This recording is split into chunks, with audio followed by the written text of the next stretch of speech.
Hey VC, Uncle Roddus back again with something like the fourth video for January 2018, and it's only like the 19th today, although this video won't get posted for a while because I've got a backlog of the other ones I've made that I haven't posted yet. So I got to go into town last week. Actually, what happened last weekend? I got a whole stack of DVDs, music DVDs, that I just don't watch. Probably played them once and I just never get around to watching them. Half of them I could probably watch on YouTube, live concerts and videos. There was some pretty good stuff on there, but anyway, I took them in and traded, and they're not worth a lot of money, DVDs.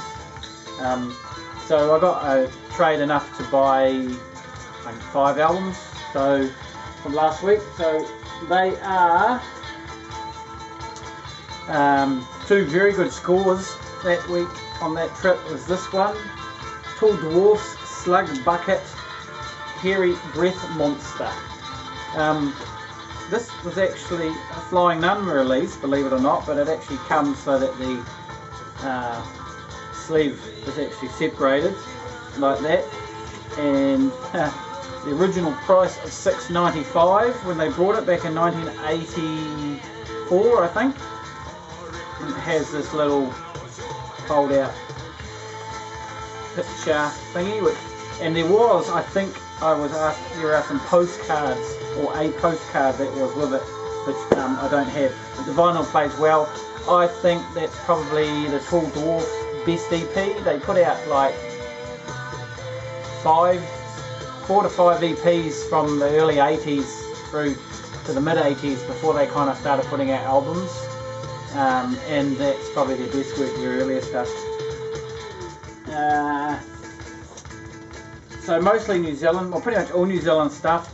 I found this one, I had no idea what it was, but it turns out that this is some New Zealand heavy metal, razor wire from up the North Island, and this is a limited edition from 2012. This is numbered 145 out of 200. It's more conventional metal, you know, kind of a cross between a new wave of British heavy metal and Metallica. So yeah, it's kind of like speedy, thrashy, pretty good actually, not bad. Turned out that the guy in this, when I put this up on Facebook, Vinyl Lovers page, the guy, one of the guy who is, no, was it this one? No, sorry, it's something else. No, I forget about that. Oh yeah, sorry, it was that other metal band that I showed recently that he was in. Yeah, sorry. Okay, yeah, these are from the North Island somewhere, Hamilton, I think. Pretty conventional looking necklace. Good album. Yeah, nice to have some more metal. Slowly finding a bit more heavy metal in the New Zealand bins. Left or Right, this is their second album from 2014.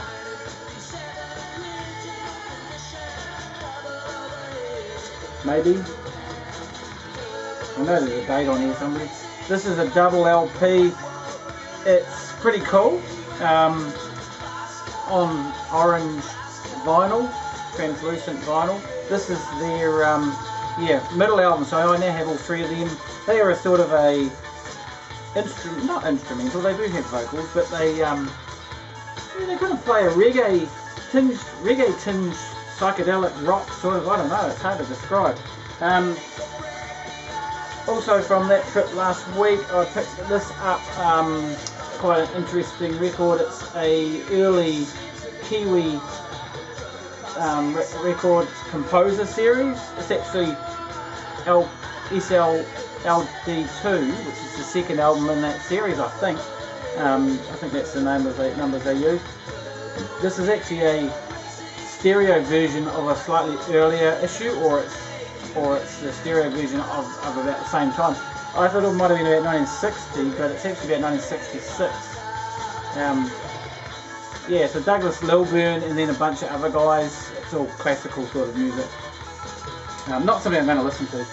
And then the score of the day, well actually along with the Tools Wars, because I mean that is the best one, was this, something I didn't think I'd see around, and especially at the price I got it at. Space Case Executive Decision, their first album from 1981 on Ode Records. This is Murray McNabb, who I was showing a compilation that he put out, or that they put out about him, because he's passed away now. He's a piano keyboard guy. This is fusion, jazz fusion, and this is a really good record. Covers in really good nick, and I picked it up reasonably cheap because there was a big mark that looked like kind of paint or something on it, but it actually plays through that. I give it a good clean up. It actually plays through that really well, apart from a little bit of static as it passes through.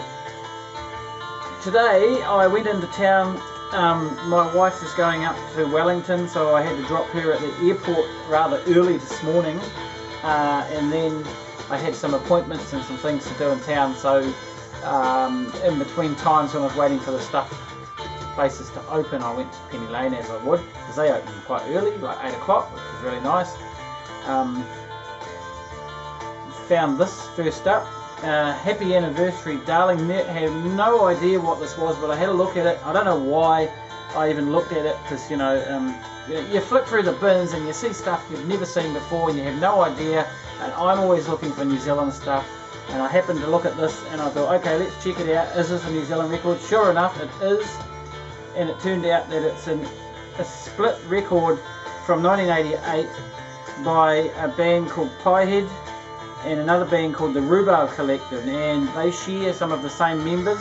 It was actually taped by the same people at the same, close to being the same time. So basically you get two lineups, but they're just different. Two bands with slightly different lineups, but there's sort of cross membership there. It's actually what's playing in behind me. It's the Piehead side. It's playing at the moment. Never seen it, never heard of it.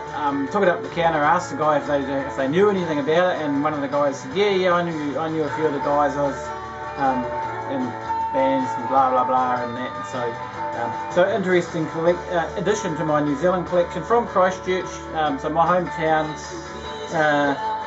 Recorded at some place called the Brass Band Practice Rooms.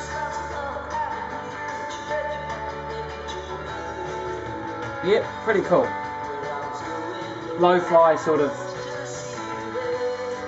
indie pop sort of thing. Yeah, it sort of fits in with the Christchurch scene pretty well. Like it sounds like it. What I've heard so far. Also from Penny Lane this morning. Oh, where is it? Oh, this one. Yes. Okay, trying to figure out which shop I went to. I went to 3 different shops. This is a guy called Harriet Rowe, or it's actually, well, is that the name of the guy? I've seen him playing solo on a video on YouTube on a place called the 13th Floor up in Auckland, where they do interviews and do little live sets and record them and video them and put them up on YouTube, which is pretty cool. He played on one of that, and he just played by himself, and I was like, but then I heard a couple of tracks off this, and I think it's sort of a full band. This is from last year. Yeah, kind of guess singer-songwriter type music, so I haven't played it yet, but picked it up. It was actually on sale, and I got it for quite cheap.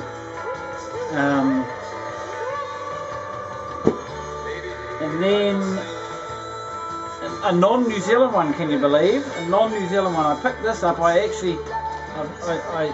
This, I was quite surprised to see this. Annette Peacock, I'm the One, from 1972, but it's not an original, I'm afraid. It's actually a Light in the Attic reissue from 2012.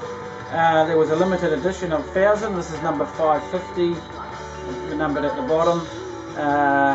Yeah, there was a track I heard off this on a podcast that I played many times and pretty cool, and so I snapped it up. I was in a bit of a hurry, as I always am, and didn't actually get to look at it, so I didn't realise it was a reissue, but of course that's pretty cool. I don't know if you get to see originals particularly. Then I went to my appointments and stuff and had lunch which I'm still recovering from, and went down to Galaxy just quickly on the way to a new shop that's opened not long ago. And from Galaxy in his New Zealand, he had some interesting stuff, but this is the one that caught my eye. Let's turn it up the right way. Never seen it, never heard of it, knew nothing about it. The Grand Saloon, live at the Bicycle Theft New Year's Eve 2006. Now, I knew nothing about this. This is a live album as it says, and Dave at Galaxy said, well, he was actually at the gig. It's pretty lo-fi, sort of surfy rockabilly in a style, darkish. It's better than I wasn't expecting too much from it, to be honest. But yeah, it's okay. It's listenable and not bad. And totally never seen it, heard of it, or knew nothing about it. So self-released. So yep, that's in addition to my New Zealand collection. I'm quite happy about that. So there's a new cafe / venue / record shop down in Woolston that is tied up with Littleton Records, and Littleton Records, out of Littleton of course, is a outfit that does some pretty cool Americana stuff, and I think they might be tied up with the recording studio over there. They do some fantastic recordings. There's a lot of Americana, New Zealand, alt country sort of stuff that gets recorded in Littleton at the, and I suspect Littleton Records is tied up with that, but they've got this shop cafe type thing. I went to a concert there, which I mentioned in one of my earlier videos this month, to see a guy, and that was a really good gig, but they didn't have any vinyl out, so I popped in there for the first time to look at their vinyl collection today, and they had a reasonable selection of New Zealand stuff. They had a lot of reissues of really cool stuff, but it was pricey. Been meaning to pick this up for a while actually. Dictaphone Blues, Mufti Day from 2014. Kind of indie pop. This is a limited edition, 244 of 250. Vanished from the Universe is the record label. I have heard a track of this of theirs, and I thought it was pretty cool, so I thought I'd pick it up. And then I was pleased to find, being Littleton Records, I was pleased to find this, and this is on Littleton Records, the label itself. Will Wood's first album from, I think, 2014, because I actually can't find a date, and my internet's down at the moment, so I couldn't look it up. I picked up his second album after hearing a track off Chris Walker's radio podcast, New Zealand podcast music show, so pleased to have that. And the last one was filling in another hole in my Delaney Davidson collection, which with this one, Self-Decapitation. There actually may only be one more record of his to get, and actually I think it was there in the shop. Sorry, no, there's at least two more records, to be honest. Yeah, there was a couple of records, and I couldn't remember, did I have that record of his? And I thought, because there's some collaborations that he did that are listed under a title Volume 1, 2 and 3. I've got Volume 3, and that's what they had in the shop, and I wasn't sure.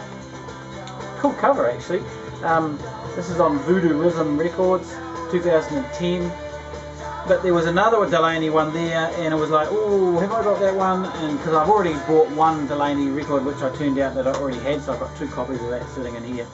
But anyway, by the time I bought those three, that was kind of like, oh, I really probably had spent enough money now. Yeah, the wife's actually up in Wellington, and she offered to pop into Southbound, because she's staying just up the road from that in Central City, and pick up a couple of records, or at least one record from there. Whether she does or not, I'll see.